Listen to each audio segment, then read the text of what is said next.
Okay, so I'm going to go over this problem. This was the first problem that you sent me, and hopefully after I go over this problem, then you're able to find your correct or your mistakes in the other problems and able to correct those. So yes, you found the angle measure, which is 50 degrees correctly, because these three have to add up to 180, right? So I'm going to use this angle. I'm going to label all these sides. So this side is across from it, so it is the opposite side. This side is adjacent next to it, so it's an A, and this side, C, is the hypotenuse. I'm going to start by finding side length B. I have to use the side that they gave me, and then I'm going to be finding this one, so that's O and A. So remember, it's SO, CA, TOA. So the one that uses O and A would be TOA, so that would be tangents. Tangent of the number of degrees that I'm talking about equals O over A, so 19 over B. Put this over 1, cross multiply, so I get B times the tangent of 40 equals 1 times 19, which is 19.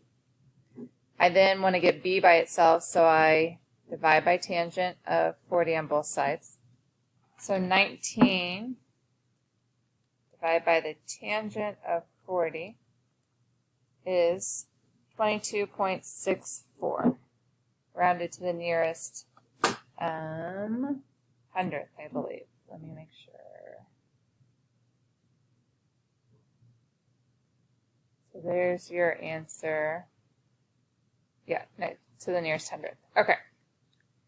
And so then, if I then want to find C, it's a totally different equation. I could use Pythagorean theorem, but they're wanting us to use SOHCAHTOA since we're in that section.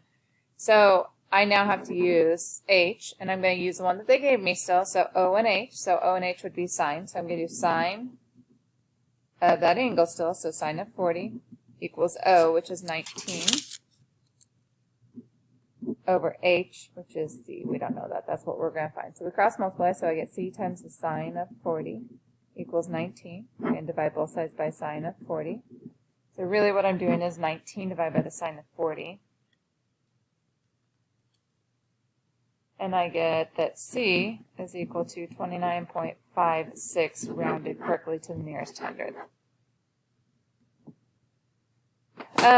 Also remember that if you're finding an angle measure, so let's say I need to find this angle measure. And they gave me maybe this side is 13 and this side is 10.